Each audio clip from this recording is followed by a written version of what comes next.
ওই যে সর্দারদের আরাধ্য দেবীকে মা কালী। মেজবাবু কি করেছে, ওকে যদি ওর পেট থেকে কথা বের করতে হয় তাহলে ওর যে আরাধ্য দেবী অর্থাৎ মা কালী রূপ ধরে আমায় যেতে হবে। এখন মেজবাবু কালী সেজেছে, হাড়ির কালি সারা গায়ে মেখে, কাঁঠাল পাতা দিয়ে জিভ তৈরি করে, পাট দিয়ে চুল তৈরি করে কালী সেজে লকআপে ঢুকেছে, হাতে একটা খড়গ নিয়ে। আমা হরে কৃষ্ণ। যেই না ভিতরে ঢুকেছে, সামনে গিয়ে দাঁড়িয়েছে, দাঁড়িয়ে বলছে, বৎস বৎস, মা মা গো মা, তুমি এসেছো মা। গো মা গো, কত ভালোবাসি তোমায়। তোমার চরণে আতপ তুণ্ডুল জবা চন্দন কত কি দিয়ে সেবা দিয়েছি তোমায়। মা গো, আজ যে আমি বিপদে পড়েছি মা, তুমি আমায় উদ্ধার করে নিয়ে চলো। মাকে পেয়ে খুব খুশি।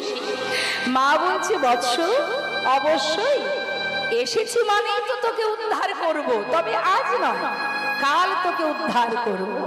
তুই বলতো বাবা, তোর আর দলের লোকগুলো কোথায়? মা, এ তুমি কি বলছো মা?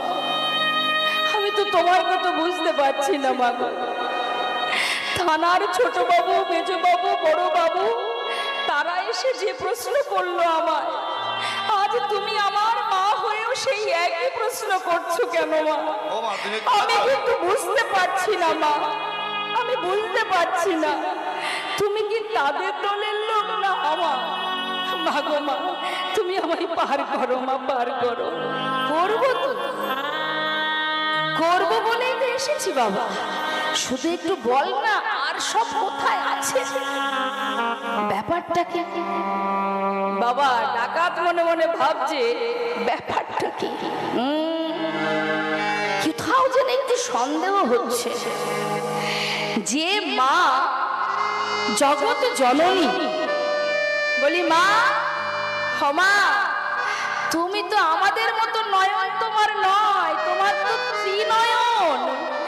তুমি কি বুঝতে পারছো না কে কোথায় আছে? বাঁশঝাড়ের মধ্যে লুকিয়ে আছে না খড়ের গাদার মধ্যে লুকিয়ে আছে আমি না হয় জানি না, কিন্তু তোমার তো সব জানার কথা না। তুমি আমার কাছে কেন জিজ্ঞাসা করছো? কি করি, মনের ভিতরে তো সন্দেহ হচ্ছে এটা মা নাকি অন্য কেউ, কিন্তু বুঝবো কি করে? কি করে বুঝবো? ওই যে মা, হরি বল হরি বল, ভাগবত কথা শুনেছিল না তিনটে কথা? ওই যে তিনটে কথা ইচ্ছাই হোক অনিচ্ছাই হোক প্রাণের মধ্যে ঢুকে গেছে বাবা। ভাবছে প্রকৃত মা নাকি অন্য কেউ, বোঝার পথ আমাকে বের করতে হবে। কি উপায়? না, ওই যে পাঠক মশাই বলেছিল যে হে ভক্তবৃন্দ, হে সাধুগুরু বৈষ্ণব, প্রকৃত দেবদেবীকে চিনবে কি করে? এই তিনটে কথা ঢুকেছিল মা। কি? শোনো ভক্ত, দেবদেবীকে চিনতে গেলে তিনটে দিক লক্ষ্য করতে হবে। এক, সমস্ত দেবদেবীরা কখনো মাটিতে পা রাখে না। দুই, দেবদেবীরা তারা তাদের যে অঙ্গের যে ছায়া, দেহের ছায়া, সেটা কখনো পড়ে না। আর তিন, এই যে আমাদের চোখের পাতা পড়ছে না, এই যে চোখের পাতা পড়ছে, পলক পড়ছে, স্বর্গের দেবদেবীদের কখনো চোখের পাতা পড়ে না। হ্যাঁ, এই তিনটে কথা। এখন মনে মনে চিন্তা করছে, দেখি তো যে তিনটে কথা আমি শুনেছিলাম যে দেবী যদি হবেন, মাই যদি হবেন, তাহলে দেখি তো সেই কথাগুলো মিলিয়ে। প্রথমত দেখছে, হ্যাঁ একেবারে স্বয়ং দেবীর লম্বা ছায়াটা মাটিতে পড়ে আছে। আর একটা কথা কি শুনেছিলাম, চোখের পলক পড়ে না, দিব্যি পলক পড়ছে। আর একটা কথা কি, মাটিতে পা রাখে না। কিন্তু এই মা তো দেখছি একেবারে মাটিতেই দাঁড়িয়ে আছে। তাই গৌর হরি বল হরি।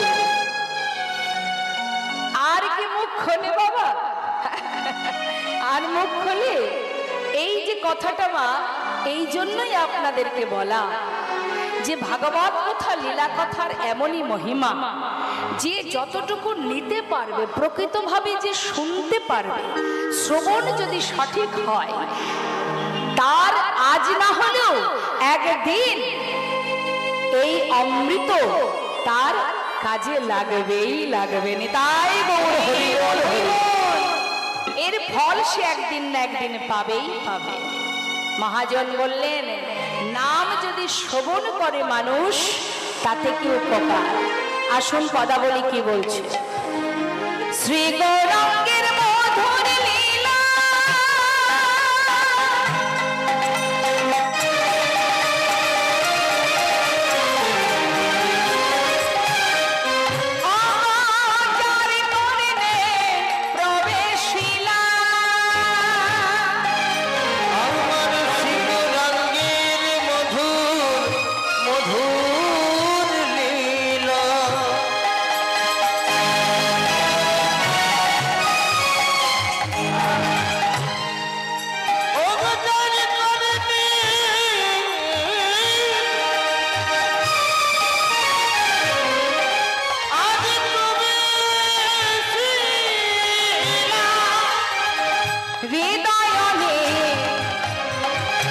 যদি কানের ভিতরে হরিনাম যায়, এই কানের ভিতরে হরিনাম গেলে কি হয়? হৃদয় নির্মল ভেলতা, হৃদয় নির্মল ভেলতা, অজ্ঞান ধারে যায় কতদে,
হরিনাম যদি শ্রবণ সঠিক করা হয়, তার অজ্ঞানতার অন্ধকার দূরীভূত হয়।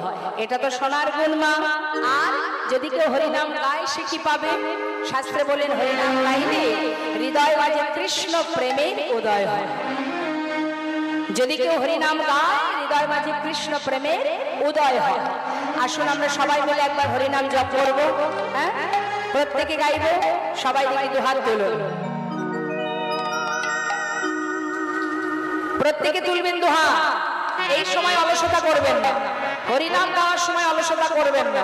বাড়ি থেকে 2 ঘন্টা ঘুমিয়ে নেবেন, তাও ভালো, কিন্তু হরিনাম গাওয়ার সময় যার যার কর্ম শেষে করবেন। দুহাত তুলে করুন। এখন যে কাজটা আপনারা করবেন, এর ফল কিন্তু পরে আপনারা পাবেন, এর ভাগ আমি পাবো না। শুধু আমি আপনাদের সঠিক পথে দেখিয়ে দিলাম যে সবাই মিলে হরিনাম করো, স্বতঃস্ফূর্ত ভাবে করো, কোন রকম কোনো ফাঁকিঝুঁকি চলবে না। কর্ম যদি করতে হবে, মনে প্রাণে করতে হবে। তুলুন হাত, তুলুন, প্রত্যেকে তুলুন। আমার হাতগুলো কি হলো? তুলুন তুলুন। যার হাত নেই সে জানে না থাকার জ্বালা। আপনারা পেয়েছেন, যিনি দিয়েছেন 2 হাত, একবার 2 হাত তুলে আত্মসমর্পণ করে মহামন্ত্র জপ করুন সবাই মিলে একসাথে। আমি গাইব, রাস্তায় যে ভক্তবৃন্দ দাঁড়িয়ে আছেন, একবার 2 হাত তুলে একবার তুলুন তুলুন। কষ্ট করে দাঁড়িয়ে আছেন, বসার জায়গা বসেননি, জায়গা অনেক আছে, ঠিক আছে, কিন্তু তবুও বলবো আপনারা 2 হাত তুলুন। হ্যাঁ, একসঙ্গে হাতে তালি দিয়ে সবাই মিলে আমরা গাই। হরে কৃষ্ণ হরে কৃষ্ণ। আমার শেষ হলে আপনারা গাইবেন, সুরটা ভালো করে জেনে নিন, তালে তালে গাইবেন। কৃষ্ণ কৃষ্ণ হরে হরে, হরে রাম রাম রাম হরে হরে হরে কৃষ্ণ হরে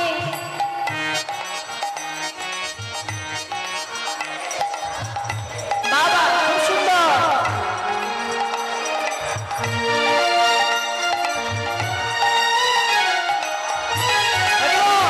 হরে কৃষ্ণ কৃষ্ণ কৃষ্ণ কৃষ্ণ হরে হরে হরে রাম রাম রাম হরে হরে কৃষ্ণ হরে হরে বল হরে বল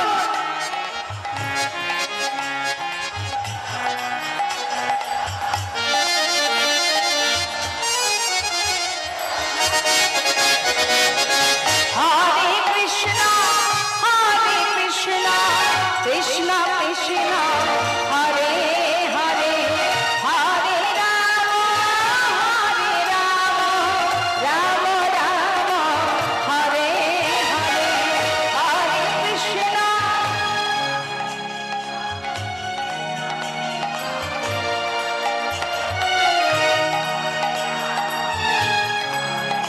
বাবা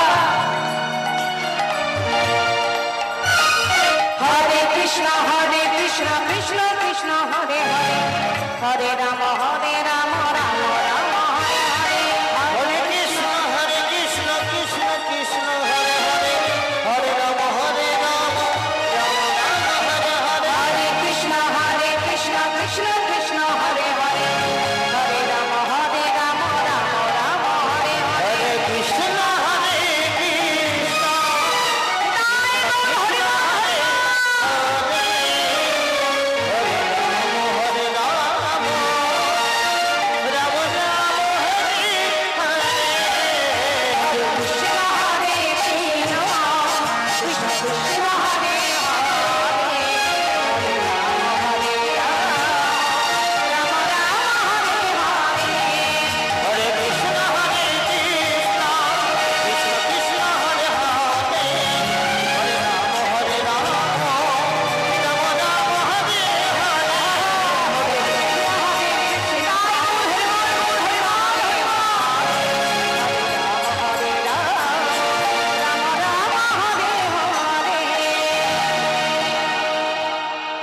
বিপদ ভঞ্জন মধুসূদন কৃপাময় করুণাময় গোবিন্দ আপনাদের প্রতি কৃষ্ণ ভক্তি দান করুন, আপনাদের মঙ্গল হোক।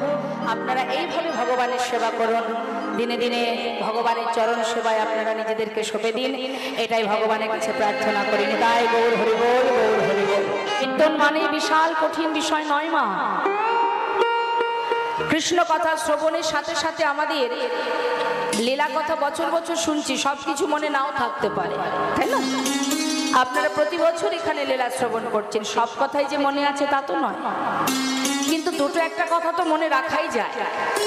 শাস্ত্রে বললেন একটু একটু করেই তো আমাদের মানে তিল তিল করে তবেই তাল হয়, এটা বলে না? হ্যাঁ, বিন্দু বিন্দু তবেই তো হবে সিন্ধু। শাস্ত্রে বললেন পুনঃ পুনঃ ঘষণে সুগন্ধি চন্দন, পুনঃ পুনঃ পোড়াইলে উজ্জ্বল কাঞ্চন, পুনঃ পুনঃ জনমে ধর্মে হয় মতি, পুনঃ পুনঃ সাধনে অধমে পায় গতি। অর্থাৎ এক জনমে না হয়, একটু একটু করেও যদি হয়, জনম জনম। আমরা তো আর একবার আসিনি পৃথিবীতে, এসেছি কি 84 লক্ষ জনই ভ্রমণ করছি আমরা, 84 লক্ষ জনই ভ্রমণ করছি। একটু একটু করে যদি ভক্তি সঞ্চয় করা যায়, একদিন সমস্ত পাপ থেকে মুক্তি লাভ করে পুণ্য অর্জন করে আমরা প্রাণ গোবিন্দের চরণস্থলে নিশ্চয়ই পৌঁছাবো। চেষ্টা তো করতে হবে মা, হাল ছেড়ে দিলে হবে না। সাধনা তো আর অত সহজ নয় যে আজ করব আজকেই ফল পাবো, হতে পারে না। 365 দিন লেখাপড়া করলে 3 ঘন্টা এক্সামের সময় পাওয়া যায়, তাই না? তাহলে এই আধ্যাত্মিক কৃপা ভজন, এই ভজন তো আর একদিনে ফল পাওয়া যাবে না বাবা। পরমার্থিক কৃপা পেতে গেলে সাধনা তো যুগ যুগ ধরে করে এসেছি আমরা, না হলে এই মানব জন্মটাই পেতাম না। একদিন দুদিন সাধনা সাধনা করিনি আমরা? 84 লক্ষ জনই ভ্রমণ করেছি, কীটকুলে, পশুকুলে, পক্ষীকুলে, বৃক্ষকুলে, এতদিন ধরে ভ্রমণ করে করে চেষ্টা করে তারপর জন্ম পেতে পেতে হাজার আঘাত, হাজার কষ্ট, হাজার যন্ত্রণাকে পার করে তবে পেয়েছি কৃষ্ণ ভজনের উপযুক্ত জন্ম। নেতাই গৌর হরি বল, হরি বল। তাহলে এই জন্মটাই আমাদের শ্রেষ্ঠ জন্ম, উত্তম জন্ম, গোবিন্দ চরণ পাওয়ার উপযুক্ত জন্ম। তাহলে এই জন্মটা যদি আমরা সঠিক কাজে না লাগিয়ে ভুল করে আবার পিছন দিকে ধেয়ে যাই, মানে যেটা পার করে এসেছি সেই দিকে ধেয়ে গেলে কি হবে? সারা জীবন ধরে যদি সংসারে অর্থ উপার্জন করব, অন্যের প্রতি হিংসা করব, কারোর উন্নতি হলো তো আমার রাগ হলো, কারোর ক্ষতি হলো তো আমার আনন্দ হলো, এই ধরনের মনোবৃত্তি নিয়ে যদি জীবন যাপন করা হয়, আমি কিসে ভালো থাকবো, আমি কিসে সুখে থাকবো, কিভাবে জীবনে এটা করব সেটা করব, এইভাবে যদি দিন কাটে, বনের পশু যেমন ঘুম থেকে উঠে খাওয়ার চিন্তা করে, মানুষও যদি ঘুম থেকে উঠে দিন অন্তে ভগবানকে একবার প্রণাম করার সময় না পেয়ে সারাদিন আহারের পিছনে ছোট ছোট, অসুবিধা নেই, তুমি ছোট, তুমি রোজগার করো, অর্থ উপার্জন করো, কোনো ব্যাপার নেই। কিন্তু কলিযুগে এমনই আমাদের কলির মাহাত্ম্য, হাতে তুমি হাজার কাজ করো দুঃখ নেই, জিহ্বাতে তুমি যদি হরিনাম জপ করতে পারো। হরি বল। অন্যান্য যুগে ভগবানকে পেতে গেলে সাধনা করতে হতো, পরিশ্রম করতে হতো। কি পরিশ্রম? সাধনা করা, যজ্ঞ করা, পূজা অর্চনা করা। কিন্তু কলিযুগে কিছু করা লাগে না। অপবিত্র পবিত্র বা সর্ববস্থাঙ্গত পেবা যশারে পুণ্ডরিকাক্ষ সবাজ্য অভ্যন্তর সূচি। সূচি অসুচি, পবিত্র অপবিত্র, তুমি যেখানে থাকো যেমন থাকো কোনো দুঃখ নেই। তুমি হাতে করো কাজ, মুখে করো না, তাহলে কি হবে? তোমার দশেন্দ্র ষড়রিপু তোমার ভজনে সদা সর্বদাই মনটা যুক্ত থাকবে। আর কি হবে? হাতে সংসারের প্রতি দায় দায়িত্ব কর্তব্য তোমার পালন হবে। এই কাজ তো করতেই হবে। প্রমাণ দিয়ে গেছে বৃন্দাবনের রাধারানী, যিনি শাশুড়ি ননদিনীর গঞ্জনাও সয়েছে বাবা, আবার সংসারে কর্ম করেছে, রন্ধনও করেছে, সব কথা শুনেছে, তার মধ্যে দিয়ে তার মনটা কোথায় থাকতো সর্বদাই? গোবিন্দ চরণে। তাই তো মা? ঠিক তদ্রূপ আমাদের মতো জীবকে বুঝিয়ে দিলেন, আমরা তো মায়ার সংসারে আছি, মায়ার জীব আমরা, তাই না? তো মায়ার প্রতি আমাদের কর্তব্য তো থাকবেই, করতে আমাদের হবে, কারণ সংসার ধর্ম বড় ধর্ম। এর প্রতি যদি তুমি দায়িত্ব থেকে অবহেলা করো, তাতে তো আর এক পাপ হয়ে যাবে। তুমি সকালে উঠে সংসারের জন্য কর্ম করো, স্বামীর রান্না করো, সন্তানের প্রতি যা দায়িত্ব, শাশুড়ি ননদিনীর প্রতি যা দায়িত্ব, সব কিছু পালন করার পরেও, তারপরে সব কাজ করার শেষে গিয়েও তোমার কি একটু সময় হবে না নিজের জন্য ভাবার? হ্যাঁ, নিজের জন্য ভাবতে হবে। নিজের জন্য মানে কি? নিজের জন্য মানে মেকআপ করা নয়, সাজগোজ করা নয়। নিজের জন্য মানে পরমার্থিব কৃপা পাওয়া, গোবিন্দ চরণ ভজন। কারণ একটা কথা মাথায় রাখবেন মা, জীবনে যত সময় শ্বাস চলছে তত সময় গোবিন্দ আমার কাছে আছে, তাই চলছে। তিনি যদি একবার মুখটা ফিরিয়ে নেন, আমি আর এই দেহের মধ্যে থাকবো না। তাই তিনি আছেন মানে আমি আছি, তাই না? তিনি চালাচ্ছেন তাই চলছি। তিনি সদা সর্বদাই আমার মধ্যে তারই অংশ বিরাজ করছে, তাই আমি জীবিত। এই জগৎ তো আমাকে দেয়নি, কে দিয়েছে? এই দেহটা তো আর আমি নই। দেহের মধ্যে যেটা আছে চোখে দেখা যায় না, যার রং নেই, যার ক্ষয় নেই, সে হচ্ছে আমি। একবার গভীরভাবে ভাবুন তো, এই দেহের মধ্যে দুটো হাত আছে, হাত দুটো কি আমি? ওমা বলুন, হাত দুটো আমি? না। পা দুটো আমি? চোখ কান নাক সব কিছু কি আমি? এগুলো আমি নই, এগুলো আমার। তার মানে এগুলো যদি আমার হবে, এর ভিতরে আমি কোথায়? আমি কোথায় আছি? এই যে শ্বাস চলছে, এটাই শুধু আমার, আর কিছুই আমি নই। এই যে শ্বাস চোখে দেখা যায় না, দেহটাকে টুকরো টুকরো করলেও খুঁজে পাবেন না এর ভিতরে আমি কোথায় আছি। আমি মানে সাক্ষাৎ তার কৃপা, তার অংশ আমি, গোবিন্দের অংশ আমি, ভগবানের অংশ আমি, তার শক্তি আমি। আমি সাক্ষাৎ, আমি বর্তমান, আমি জীবিত। যেদিন আমি থাকবো না, সেদিনই দেহটাও আর আমার কাছে থাকবে না। তাহলে সে আছে তাই আমি আছি। তাহলে আমার ভজন কি? দেহের ভজন জাগতিক জগতে যা আমরা খাই সেটা হলো দেহের সেবা। আর আমার সেবা কি? এই যে আপনারা বসে আছেন, নামের এমনই মহিমা বাবা, শাস্ত্রে আছে এই নামের সুধা যেবা করে পান, ক্ষুধা তৃষ্ণা তার হয় অবসান। প্রেম নাম এমনই একটা অমৃত, জীবে যদি মনে প্রাণে আস্বাদন করে, ঘন্টার পর ঘন্টা কখন চলে যাবে জীব কিছুই বুঝতে পারবে না। তাতেই তার ক্ষুধা নিবারণ হয়ে যায়, তাতেই তার তৃষ্ণা নিবারণ হয়ে যায়। এমনই মহিমা এই নামের। তাই শ্রবণ আমাদেরকে প্রখর করতে হবে। প্রখর শ্রবণ যদি প্রখর হয়, তাহলে সঠিক ফল লাভ করা যায়। শুধুমাত্র চোখে দেখলে, চোখে কোনো কিছু দেখলে কিন্তু তার মহিমা বোঝা যাবে না বাবা, যাবে? আপনার কি কি গুণ আছে আপনাকে দেখলে কি আমি বুঝতে পারবো?